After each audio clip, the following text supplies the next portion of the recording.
주시는 하나님 말씀은 요한계시록 3장 1절에서 6절 사대교회에게 주신 말씀 중에 일부를 또 봅니다.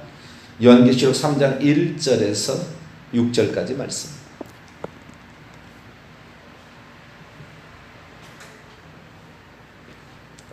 자셨으면 한 절씩 교독하시도록 하겠습니다.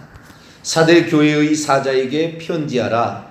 하나님의 7 영과 7 별을 가지신 이가 이르시되 내가 내 행위를 아노니 내가 살았다이는 이름은 가졌으나 죽은 자로다. 너는 일깨어 그 남은 바 죽게 된 것을 굳건하게 하라. 내 하나님 앞에 내 행위에 온전한 것을 찾지 못하였노니 그러므로 내가 어떻게 받았으며 어떻게 들었는지를 생각하고 기억하고 지켜 회개하라. 만일 일깨지 아니하면 내가 도둑같이 이르리니 어느 때에 내게 이르는지 내가 알지 못하리라. 그러나 사대에 그 옷을 더럽히지 아니한 자 몇 명이 내게 있어 흰옷을 입고 나와 함께 다니니 그들은 합당한 자인 연고라. 이기는 자는 이와 같이 흰옷을 입을 것이요 내가 그의 이름을 생명책에서 결코 지우지 아니하고 그의 이름을 내 아버지 앞과 그의 천사들 앞에서 시인하리라. 귀 있는 자는 성령이 교회들에게 하시는 말씀을 들을지어다. 아멘. 기도하겠습니다. 거룩하신 하나님, 오늘도 저희들을 말씀 앞에 이렇게 서게 하시니 감사를 드립니다. 오직 하나님만이, 하나님의 말씀만이 진리고 또 그것을 따라가야 함을 믿습니다. 우리의 믿음을 잘 보존하고 지키며 주님 오시는 그날까지, 아니 내가 천국에 들어가는 그날까지 우리의 믿음의 지조를 잃지 않고 바르게 갈 수 있도록 인도하여 주시고 주님을 따라가는 저희들의 삶에 성령의 함께 하심으로 말씀의 뜻을 온전히 분별하여 거짓된 것 따라가지 말게 하시고 진리만을 따라가게 도와주옵소서. 이 시간도 주의 말씀을 듣고자 합니다. 하나님 저희들에게 말씀하여 주옵소서. 우리 주 예수 그리스도의 이름으로 기도하옵나이다. 아멘. 할렐루야. 사대교회에게 주신 말씀을 듣고 있습니다. 사대교회 이름은 살았다 하는 이름, 명성은 자자하지만 그러나 사실은 죽어있는 교회, 죽은 교회. 그래도 감사한 것은요, 죽은 자로다 라는 그 단어가 죽어가고 있는 동사라는 말을 쓴 게 아니에요. 형용사를 썼어요. 형용사를. 죽어가고 있다 또는 죽어버렸다라고 딱 한 것이 아니라 형용사로 썼기 때문에 지금 상태를 말해주는 건데요. 만약에 완료형으로 써버렸다 그러면은 이건 끝난 거죠. 동사를 완료, 죽은 상태에 이미 죽은 상태, 죽은 채로 있다 이렇게 끝나버려서 완료형으로 동사를 써버렸다면, 근데 완료형이 아니라 형용사를 쓰고 있기 때문에 남은 바 죽게 된 것, 그러니까 이 원문은 그 남은 것들, 죽어가고 있는 것 중에서 남은 것을 굳건히 하라. 다행히 감사하게도 죽은 채 완전히 끝나버릴 게 아니라 살아있는 경우죠. 그래서 죽었다고 완전히 죽었다고 끝난 것이 아니라 아직 끝난 건 아니죠. 그래서 이 교회가 한편으로는 너무나 안타깝고 너무나 불쌍하고 너무나 가여운 그런 교회예요. 그러나 소망이 있습니다. 오늘은 그 소망에 관한 얘기를 할 거예요. 그런 사대 교회만 있는 교회 또는 두아디라 교회만 있는 그런 상황에서 살아남는 것, 그럼에도 불구하고 우리가 구원받으려면 어떻게 해야 되느냐, 이 부분에 관하여 함께 말씀을 나누기로 합니다. 요한계시록의 7 교회 가운데 두아디라 교회, 그 다음에 사대 교회, 그러니까 4번째, 5번째 교회죠. 이 교회가 공통적 특징이 뭐냐면 이 두 교회는 지도자가 타락해 버렸다라는 것입니다. 쉽게 말해서 주의 종이 이미 잘못된 가르침에 넘어가 버렸어요. 그리고 그렇게 선포하고 있는 교회예요. 다른 교회는 그렇지 않아요. 다른 교회는 그렇지 않은데 이 두 개의 교회가 그런 거예요. 지도자가 아예 넘어가 버린, 지도자가 중세 시대, 우리가 두아디라 교회는 중세 로마 카톨릭 시대 AD 590년 그레고리 1세 교황이 즉위해서 자기가 스스로 교황이라고 말하고 1517년 종교개혁이 시작될 때까지 약 1000년 동안 중세 암흑시대를 대표하는데, 이 중세 암흑시대를 대표하는 두아디라 교회에 이미 선지자 이세벨이 들어와서, 선지자라고 내가 어제 얘기했죠. 선지자라는 건 우리가 일반적으로 생각할 때 선지자는 뭐 예언하는 그런 것인데 그게 아니라고. 초대교회는 이 지금 이 상황에서는 사도들의 뒤를 이어서, 사도들은 예수님께 직접적으로 파송을 받아서 복음 전하고 전파함을 받은 자고, 그 다음 그 사도가 아니지만, 그 사도보다는 부족하지만 그러나 가서 진리의 말씀, 예수님 누군지를 정확히 전해주고 회개를 외치는 개교회에 그냥 묶여있는 주의 종이 아니고 여러 교회 가서 뭐 그 교회가 어쩔 때는 뭐 몇 년도 머물러 있다가 제대로 되면 또 다른 교회 가는 거죠. 이렇게 해서 이동하여서 그 교회들을 살리는, 옛날 같으면 우리나라만 부흥사라고 할까요? 돌아다니면서 이렇게 교회를 다시 살려놓고 막 이렇게 하는 그런 역할하는 그런 것이 선지자인데, 이세벨 선지자가 이 교회에 들어와서 완전히 주의 종이고 뭐고 싹 가르쳐버린 거죠. 내 종들을 가리켜, 그러니까 내 종들을 가리켜, 두아디라게 보면 내 종들을 가리켜 꿰어 행음하게 하고 우상의 제물을 먹게 하고 있죠. 그래서 예수 그리스도를 믿으면 우상 숭배도 괜찮고 우상의 제물을 먹어도 괜찮고, 그리고 그 술 파티에 참여하고 음란한 일들을 행하는 일들, 신전 창기하고 노란하고 막 이런 일들을 어쩔 수 없지 않냐. 너희들이 세상 살아가려면, 그렇지 않으면 너희들이 상업권을 받지 못하는데, 황제로부터 로마로부터 어떤 보호함을 받지 못하는데 괜찮아? 이렇게 가르치는 거죠. 그래서 아예 종들이 다 넘어가 버린 상태, 두아디라 교회. 그러나 사대교회는 이단적 가르침은 아니에요. 겉으로 볼 때는 정통교리죠. 정통교리. 살았다 이런 이름 명성을 가지고 있다. 여기는 두아디라 교회는 아예 잘못된 것인지를 성경을 보면 알아버려요. 10계명 자체를 바꿔버렸잖아요. 그들은 2계명 우상을 만들지 말라는 2계명을 없애버리고, 10번째 계명을 내 이웃의 집을 탐내지 말라, 이것을 9번째 계명으로 내 아내를 탐내지 말라, 10번째로 남의 재물을 탐내지 말라. 그 밑에 있는 그 조항을 2개를 나눠가지고 이렇게 천주교는 2계명을 없애고 10번째 계명을 2개로 나눠서 10계명을 만들어놨거든요. 왜 10계명 가지도 바꿔버리는 사람, 때와 법을 변경했는 법을, 하나님의 법을 바꿔버리는 거죠. 그러니까 성경을 보게 하면 큰일 나는 거예요. 그래서 성경을 못 보게 한 거예요. 성경을 본 사람을 죽인 거예요. 화형시켜 죽이고, 찢어져 죽이고, 고문해서 죽이고.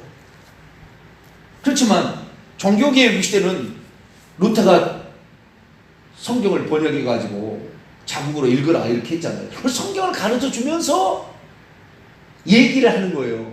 뭔 얘기를 했느냐? 이렇게 얘기를 하는 거죠. 중세가 잘못된 것은 행위를 강조했다. 그 행함으로 천국 간다고. 기부하고 선행하고 고행도 하고. 내가 그것을 얼마나 많이 했는지 모른다. 루터는요, 그 고행을 스스로 해야 되는 줄 알았어요. 금식도 해보고, 무릎으로 무슨 걸어가 보기도 하고, 거짓 순례도 해보고, 해볼 건 다 해봤어요. 그래도 구원이 묘연한 거예요. 구원이 과연 얼만큼 내가 해야 내가 과연 연옥에 들어가지 아니하고 천국에 들어갈 수 있을까? 연옥교리를 어거스틴이 만들어놨는데 그 교리 때문에 내가 주님 보시기에 합당치 않은 삶을 살면 예수 믿어도 연옥에 들어간다는 거예요. 그러니 이건 구원이 묘연하는 거예요. 얼마만큼 연옥에 있다가 천국에 들어갈지 알 수도 없고. 그래서 그렇게 많이 고생을 한 거예요. 그런데 그렇게 고민한 걸 알고 어떤 그 위에 있는 그 주교가, 수도 원장이 준 거예요. 성경을 넌 읽어봐라. 그래도 성경 읽다가 시편 읽고 로마서 읽고 갈라디아서 읽다가 깜짝 놀란 거예요. 믿음으로, 사람은 믿음으로 사는 거구나. 믿음으로 우리가 용서를 받는구나. 그걸 알게 된 거예요. 회개함으로 용서를 받는구나. 고해성 사는 게 아니라 직접 하나님께 회개함으로 되는구나 하는 거예요. 그러나 그 가르침이 너무 지나치다 보니 행함을 강조하는 야고보서는 지푸라기 서신이고, 루터는 이 행함을 강조하고 행함이 당연히 따라온다는 이런 것들을 표현하는 유다서나 베드로후서나 히브리서 이런 것들은 아주 지금 그냥 핫발 책이라고 생각하고 이걸 아주 무시한 거예요. 그러니까 자기 종교 지도자가 그렇다고 하는데 어느 누구가 그것을 틀렸다고 하겠어요? 우리는 오직 믿음이면 되는가 보다. Only faith. 오직 믿음이면 족합니다 라는 식으로 잘못 가게 되어버린 거죠. 그러니까 나는 전통신앙으로서 오직 믿음으로, 이신칭의 믿음으로 말미암아 의롭다함을 얻는 것이 구원은 아니에요. 구원의 시작이지. 구원의 여정, 서정 속에 딱 이제 믿음으로써 그 서정에 발을 디뎌놓은 거예요. 이 믿음을 어떻게 지켜가느냐가 중요한 거잖아요. 그런데 발을 딱 디뎌놓으면은 이 믿음이면은 모든 게 만사오케다. 행위는 열매를 따라오지 않아도 된다. 그런데 오늘 3장 2절이 뭐예요? 내 하나님 앞에 너의 행위가 온전한 채 있는 것을 내가 발견하지 못했다. 너희들은 이제 끝날 것 같다 이거죠. 행함으로, 믿음에 따른 행함의 열매가 없는데도 구원받을 것처럼 완전히 안도하고 있는 교회, 이게 사대교회죠. 그러나 이들은 이미 생명책 이름이 기록되어 있어요. 그래서 구원은 시작되었습니다. 불신자보다는 훨씬 더 천국에 갈 확률이 많아요. 그럼에도 불구하고 이들은 지옥에 떨어질 위험성을 코앞에까지 가고 있었다라는 거죠. 그래서 이 사도교회는 다른 게 아니에요. 어떤 사람은 사도교회를 어떻게 푸냐면 이렇게 풀어요. 대부분 인터넷 설교 들어보세요. 이렇게 봅니다. 사도교회는 살았다는 이름은 가수나 죽은 자다. 이것은 명목상의 그리스도인들, 믿는다고 말은 하지만 실제로 안 믿고 있는 사람들, 이것은 살았다는 이름은 교회는 다니나 이들은 지옥에 간다. 이렇게 해석을 해요. 그런 말이 어디가 있어요? 그런 해석. 그런 해석하라는 근거가 어디가 있어요? 없지만 그렇게 해석을 해주고 이 사도교회를 설명한다 이 말이에요. 진실로 믿어야 된다는 거예요. 진실로 믿지 않기 때문에 당신들은 죽은 자로다. 진실로 믿음이 없다. 물론 어떤 면에서는 일맥 그 말이 틀린 것은 아니에요. 그러나 이 지금 사도교회는 그런 말이 아니라고요. 그런 말이 아니라고요. 명목상의 그리스도인들 뭐 이걸 얘기하려고 한 게 아니라고요. 또 어떤 데 푸냐면은 여기에 그 더럽혀진 옷을 얘기하잖아요. 흰 옷을 얘기하잖아요. 흰 옷을. 응? 그 흰 옷을 얘기하는데 이 흰 옷은 행위라고 풀어버려요. 행위라고. 뭐냐면 이 흰 옷은 예수 그리스도의 피로 씻어서 희게 만드는 거잖아요. 자, 요한계시록 22장을 볼까요?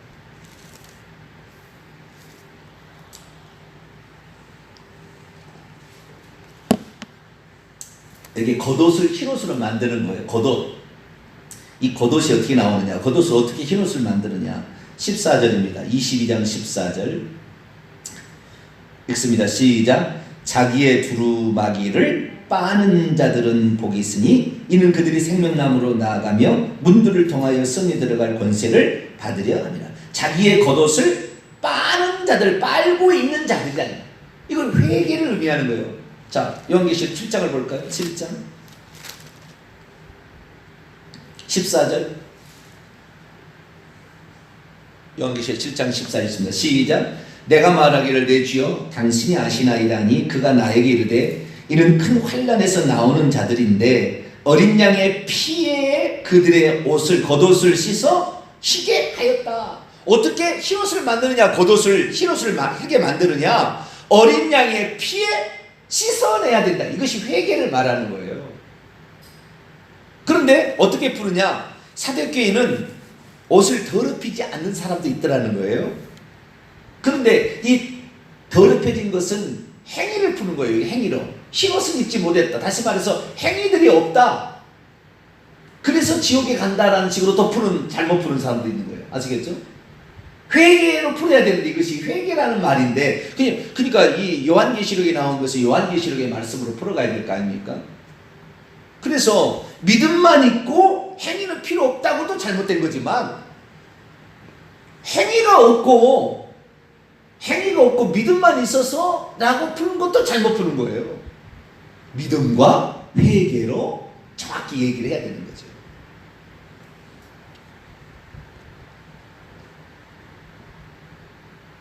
성도들의 옳은 행실이 없어서 결국에 지옥 간다.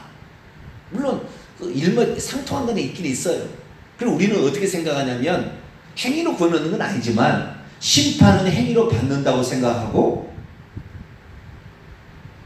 우리는 믿음과 회개로 천국 간다. 이렇게 생각하시면 돼요.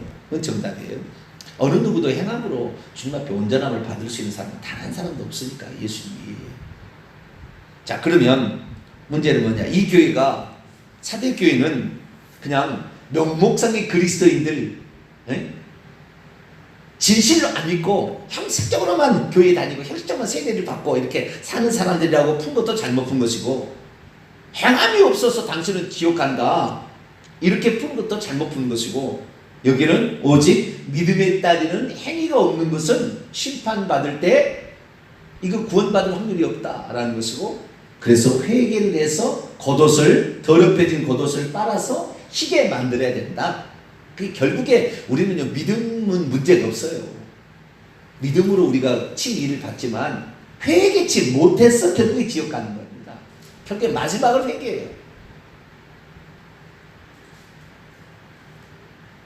그래서 이 사대 교회에는 결국에 정통이라는 신앙, 이심칭의로 나는 구원을 받았다. 이심칭의로 구원을 받는다는 성경이 없어요. 이심칭의로 의롭다함을 받는다고 되어 있지. 의롭다함을 받아서 구원의 서정에 시작하는 거지. 그런데 여기에서 이 잘못된 이런 그 종교개혁 신앙이라고 할까요? 이 종교개혁 신앙이 결국에 이것이 우리를 구원을 그냥 따로 당상처럼 당연히 구원받을 것처럼, 회개 안 해도 구원받을 것처럼, 행위 없어도 내 믿음은 온전한 것처럼 착각하게 만들 수 있다 이거죠. 그래서 사대교회가 위험한 거예요. 지금 개혁교회가 너무 위험한 거예요. 천주교 욕할 것이 아니라고요. 천주교는 말할 것이, 거기는 구원이 거의 없고요. 0.0001%나 되나. 거기에 있다가는요, 그러니까 여러분 두 개 교회를 상상해 봅시다. 주의 종이 잘못된 타락한 교회와 성도가 타락한 교회, 어떤 교회, 두 개의 교회 하나를 선택하라면 어느 교회를 다니겠어요? 성도들이 타락한 교회는 그 가능성이 있잖아요. 그럼 주의 종이 타락한 교회에서는 가능성이 거의 망한 거예요. 왜? 저 가르침, 주의 종이 거짓말을 가르치려고 상상을, 지금 천주교에 다니는 사람이 저 식구가 거짓말을 할 거라고 생각지 않는다 이 말이죠. 개혁교회 다니는, 지금 우리 개신교회 다니는 사람들이 이 교회에서 주의 종이 잘못 얘기했으리라고 생각을 안 하는 거예요. 그런데 지금 상황이 중세 교회 상황은 두아디라, 개혁교회 상황은 사대교회 상황인데, 이 상황에 처해 있으면서 큰일 나. 이 중세교회를 말하는 두아디라기는 우상숭배의 죄가 분명히 눈에 드러나는 거잖아요. 분명히 눈에 드러나는 거라고요. 그리고 또한 하나님께서 이 선지자, 거짓 선지자 이세벨을 따라가는 자들에게 징계를 매겨요. 우상 숭배하면 징계가 나오는 거예요.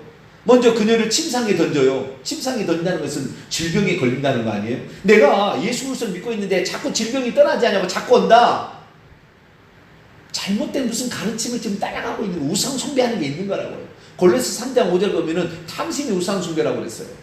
우상 숭배가 단순하게 그냥 우상 뭐 만들어 숭배하는 게 아니에요. 돈은 권력을 따라가고 명예를 따라가고 다른 어떤 걸 따라가고 주님 위에 다른 것을 추구하고 있는 게 뭐가 있다고요. 돈과 재물을 겸하여 섬기지. 돈과 뭐죠?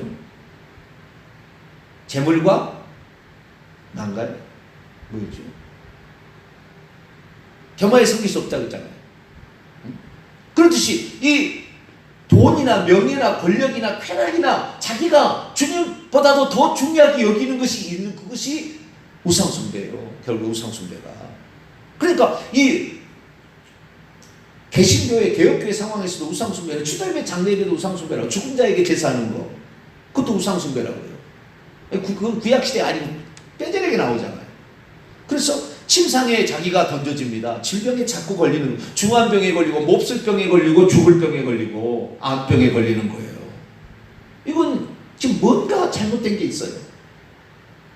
그리고 이 그녀의 이세벨의 가르침을 같이 따라가는 자도 환란에 던져진다고 그랬어요. 그리고 그들의 자녀들, 자기의 자녀들이 어떻게 해요? 죽는다. 성경을 보면요, 자녀들을 살해한다고 그랬어요. 주님이 원문에 보면. 그래서 자녀들이 비명 행사하는 거예요. 자살해 죽는 거예요, 막. 이것이 천주교 상황이라고요. 우상숭배한. 지금 천주교 아니어도 지금 개혁교회 다니고 있어도 추도예배 장례예배 들어서 자식이 불구자가 나온다니까요. 자식이 불구자가 나와. 자살한 사람이 나오고요. 이건 지금 두아디라 교회 상황인데 그것은 그 징계를 통해서도 알잖아요. 아, 내가 지금 잘못된 길을 가고 있구나 하는 것을 그 징계를 통해서 알 수 있는 것은 두아디라 교회 상황인데 사대교회 상황은 징계도 없어요. 정통신앙이라고 나는 명목상에 문제가 없는 신앙이라고 생각하고 이것이 구원받을 신앙이라고 생각하고 있고 징계도 없으니까 어떻게 해요? 그것이 끝까지 맞은 줄 알고 있고 주의 종이 타락할 줄 어떻게 해요? 7 별들을 가지시니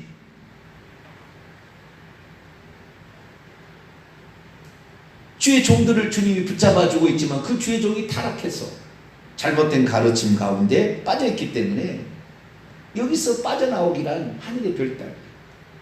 그런데도 주님께서는 이 사대교회에 사대교회는 아니고 이 사대라는 지역에 흰옷을 입고 다니는 사람이 있었다는 거예요. 그러니까 나는 이것을 볼 때 처음에는 해석을 할 때 제가 지금까지 여기에 해석을 보는데요. 이 3장 4절 그러나 사대에 그 옷을 더럽히지 아니한 몇 명이 내게 있어 흰옷을 입고 나와 함께 다니리니라는 이 구절을 예전에도 저는 이 설교를 지난 주일날 설교하기 전까지도 저는 사대 교회 안에 흰옷을 입고 다니는 몇 명이 있는 줄 알았어요. 그럼 원문을 보니까 사대 교회란 말이 안 붙었어요. 거기에 사대들 안에라고 되어 있다고요. 사대들 안에 그들의 겉옷들을 더럽히지 아니한 소수의 사람들이 있더라. 그러니까 그 교회에 소속되지 않은 거예요. 그 교회에서 갔다가는 죽으니까. 맨날 그 말씀을 먹으면은 죽으니까. 사대들 지역에만 있지 그 교회를 안 간 거예요. 중세시대 천주교에 나가면은 지옥 가니까 천주교는 안 나가고 자기들끼리 몇몇 소수가 모여서 예배를 드렸다니까요. 그럼 그것이 발각되면은요 잡혀가서 화형당하고 찢어져 죽이고 철갑에 들어가서 그냥 못이 양쪽에 박혀 있는 철갑에다 닫아버려 넣어놓고.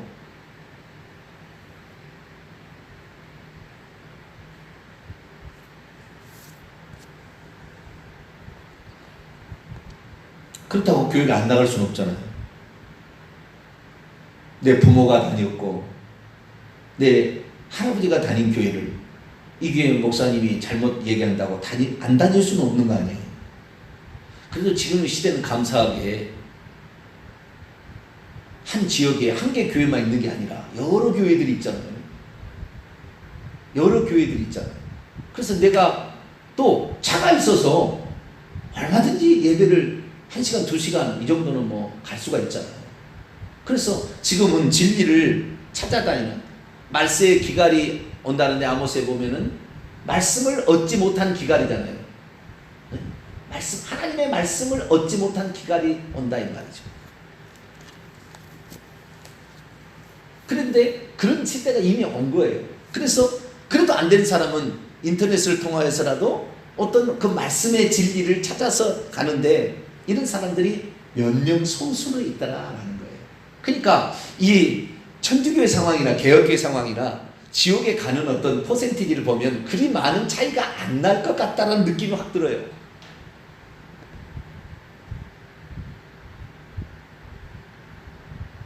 그래서 원문을 보니까 제가 깜짝 놀랐던 게 3장 1절 사대 교회의 사자에게 편지하라 이렇게 돼 있는데 원문에 보면 그게 안 돼 있더라니까요. 사대들 안에 있는 교회의 사자에게 편지하라. 사대와 같은 형편에 처해 있는 많은 동네가 있다는 거죠. 많은 동네가 사대들 안에 있는 교회에 편지하라. 사대와 같은 그런 형편에 처한 데가 많이 있는데 그 교회에 소속돼서 그 교회의 가르침을 따라가 버린다면 결국 어떻게 되느냐? 옷이 더럽혀졌는데 회개치 않고 있는 거죠. 행위가 온전치 않은데도 회개치 않고 있는 거죠. 행함이 없는데도 내 구에는 문제가 없을 거라고 생각하고 버리는 거죠. 그러면 주님이 도둑같이 임하여서 어떻게 해요? 생명책에서 그의 이름을 지워버릴 것이다. 이미 기록되어 있어요. 믿음으로 이 신칭을 얻어서 구원의 여정 속에 들어왔으나 결국에 구원의 끝에는 마지막 완료형 될 때는 버림당하는 상태가 되는 거죠. 그럼 왜 여기 주님께서 도둑같이 이렇게 밤에 도둑같이 이렇게 깨어있지 않으면 임하여서 심판할 거다 이렇게 얘기했느냐? 힌트가 있는데요. 힌트가 이것은 두아디라 교회 상황과 똑같아요. 두아디라 교회 사자에게 편지하나 7교회 가운데 2개 교회인 두아디라 교회 사대 교회는 처음에 시작할 때 단수가 아니에요. 다른 데는 에베소 안에 있는 교회에게 편지하라, 서머나 안에 있는 교회에 편지하라인데 두아디라 교회나 사대 교회는 두아디라들 안에 있는 교회에게 편지하라, 사대들 안에 있는 교회에게 편지하라 이렇게 돼 있어요. 원문으로 돼 있어요. 뿐만 아니라 두아디라 상황에 지금 이 중세 시대 상황에 처해 있을 때도 구원받은 자가 있었어요. 자, 24절 보세요. 2장 24절. 2장 24절 보면 원문입니다. 두아디라들 안에 남아있어 이 교훈 선지자 이세벨의 교훈을 받지 아니하고 소위 사탄의 깊은 것들을 알지 경험하지 못하는 너희에게 말하느니 다른 짐으로 너희에게 지울 것은 없노라. 다만 너희에게 있는 것을 내가 올 때까지 굳게 붙잡고 있으라. 여기도 두아디라 교회가 아니에요. 두아디라 교회 남아있는 게 아니라 두아디라들 안에 남아있어. 두아디라 같은 상황이 다 있다는 거잖아요. 그런데 그 교회의 가르침에 소속돼서 이세벨의 가르침을 따라버리면 죽어버리니까 그걸 따르지 않는 자들이 있었다는 거잖아요. 여기도.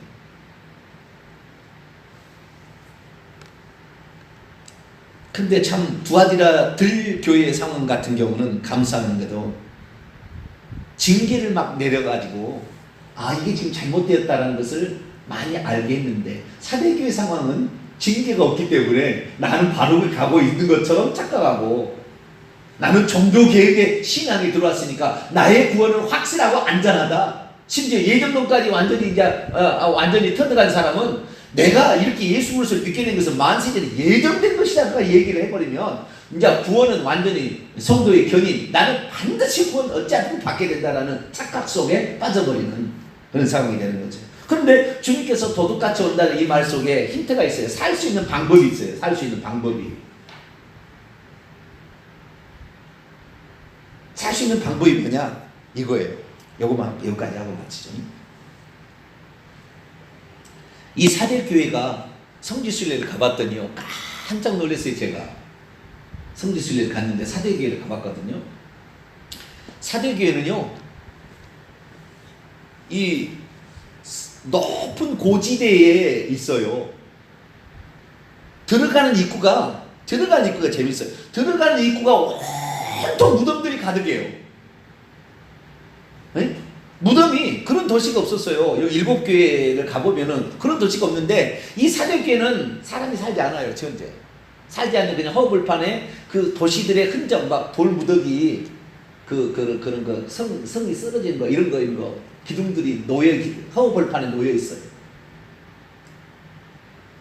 그런데 거기에 들어가는 입구가 온통 관이 석관 이런 거 있잖아. 석관 이런 관이 그냥 줄비에 있는 거예요. 들어갈 때. 그래도 야 살았다 해서나 죽은 교회라는 말이 이거는 맞나? 아니 이게 어떻게 시체를 담은 관들이 이렇게 줄비에 있지? 온통 관들이 뚜껑이 열려 있는 것도 있고 뚜껑이 닫아 있는 것도 있고 아예 그냥 관 천지예요 이렇게. 그리고 교회 그 지역을 들어가는 거예요. 사두데이스라는 이 지역을 들어가는 거예요. 들어가는데 나중에 보니까 좁아서 보니까요. 저 밑에는요 낭떠러지에 다 들어가는 입구만 괜찮고요. 나머지 3면은 낭떠러지 높은 고지대에 있는 데요 여기가. 저 밑에 한참 밑에는 보이는 거 이제 저 평야가 저 밑에가. 그래서 여기는 옛날부터 이 성에 들어오는 입구만 딱 차단해서 성벽을 쌓아놓고 해버리면 난공불락이었어요. 3년으로 못 들어오니까 그 앞에만 딱 지키고 있으면 그냥 이건 안전한 거예요. 난공불락의 요새였어요 여기가. 그런데 여기 이 성이 딱 2번에 걸쳐서 정복당했어요. 딱 2번. 그것은 이 바빌론을 멸망시켰던 고레스 있잖아요. 바사왕 고레스가. 고레스 한 3년인가? 고레스 통치 3년에 이 소아시아까지 와요. 그래가지고 이 성을 정복한 두 왕 중에 한 사람이 고레스 왕이에요. 고레스 왕인데 어떻게 그럼 점령했느냐? 성에 있는 들어가는 입구는 완전히 그냥 딱 높은 성벽 해가지고 딱 막고 있으니까 어떻게 들어갈 수가 없고. 그래서 이제 저 절벽 쪽에 3년인 절벽 쪽에 있었단 말이죠. 있었는데 어느 날 계속 거기 이제 어떻게 저기를 자우리가 뭐 이렇게 공격해 볼까 이렇게 하고 이제 큰일 났다 하고 있는데 저쪽에 있는 병사가 보초를 쓰고 있을 거 아닙니까? 보초를. 심지어 보초도 안 썼어요 나중에는. 왜? 올라오지 못한다고 알고 있었습니까? 근데 어쨌든 보초가 써 있는데 보초 하나가 잘못해서 철문을 떨어뜨린 거예요. 철문을.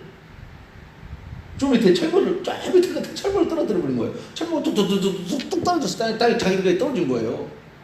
그런 거 같다. 그리고 끝났으면 좋은데 이 고레스 왕의 병사가 보니까 병사가 내려오는 거예요.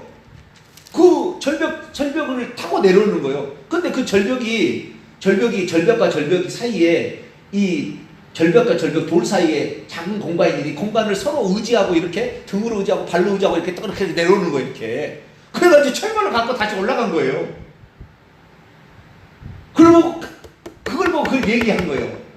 그래가지고 결국에 밤에 캄캄한 밤중에 똑같이 그 사람이 올라간 방식대로 이 고레스 왕의 병사가 몇 명이 올라가서 성문을 열어서 정복해버린 거예요. 찬찬히 본 거예요. 이거 저것들을 어떻게 하나 이게 찬찬히 본 거예요. 구별해보면. 그러니까 마찬가지죠. 성경 말씀이 이렇다겠지만 그 말씀이 진짜인지 아닌지 찬찬히 살펴보게 되니까요. 제가 다 틀렸다는 알았다니까요. 특히 헬라어를 보고 내가 알았다니까요. 아, 이게 속였구나. 예정론이 틀렸다는 것이 성경에 다 나온 거예요. 예정론에 관련된 성경 구절이 하나도 옳은 것이 없다는 걸 내가 안 거예요. 다 찾아봤어요, 제가. 한 개도 옳은 것이 없어요, 한 개도, 세상에. 아니, 내가 얼마나 깜짝 놀랐는지 몰라요. 예정론이 틀렸으리라고 생각하지 못했지.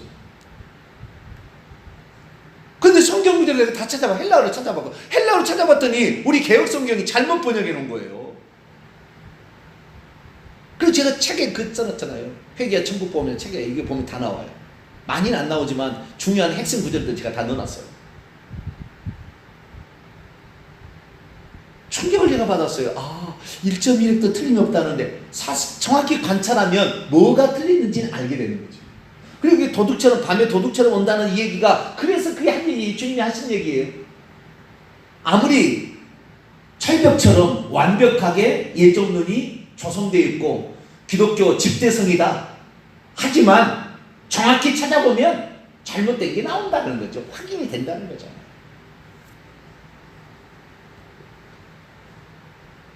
그래서 제가 찾아보니까 제가 만약에 교단의 교리나 장로교 신학을 그대로 따라가 그대로 믿었더라면 아마 몰랐을 거예요. 평생 몰랐을 거예요. 그런데 어느 날 내가 한 개의 사건을 통하여 알게 되고 그 다음부터 성경을 다시 봐야 되겠다. 제가 장신대 신대원 졸업할 때 학교 다닐 때부터 이 헬라어를 공부했기 때문에 다시 본 거예요. 그전에도 헬라어를 알고 있었으나 이 사실을 모르니까 안 보였어요. 그런데 다시 보니까 이게 아니라게 싹 나와버렸어요. 그래서 제가 깨닫게 된 거예요. 그래서 우리가 아무리 완벽하게 정리된 개혁신학이라 할지라도 그 개혁신학이 어디가 잘못됐는지를 알 수가 있다. 성경을 정확히 자세히 살펴보면.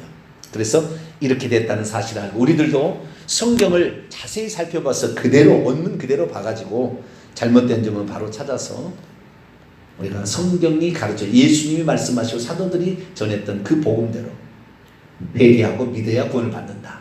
이 두 가지 사실을 따라가게 되기를 간절히 바랍니다. 거룩하신 하나님 감사합니다.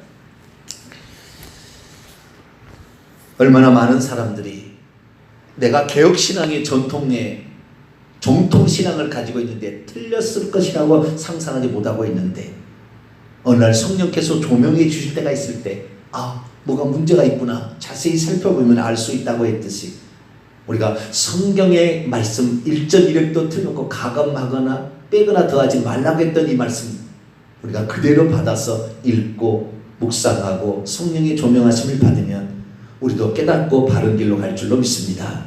성경의 가르침대로 믿어서 우리가 생명책 이름이 기록되었지만 지워지지 않게 도와주옵소서. 우리 주 예수 그리스도의 이름으로 기도하옵나이다. 아멘. 하늘에 계신 우리 아버지의 이름을 거룩하게 하시며 아버지의 나라가 오게 하시며 아버지의 뜻이 하늘에서 같이 땅에서도 이루어지게 하소서. 오늘 우리에게 일용할 양식을 주시고 우리가 우리에게 잘못한 사람을 용서해 준 것 같이 우리 죄를 용서하여 주시고 우리를 시험에 빠지지 않게 하시고 악에서 구하소서. 나라와 권능과 영광이 영원히 아버지의 것입니다. 아멘.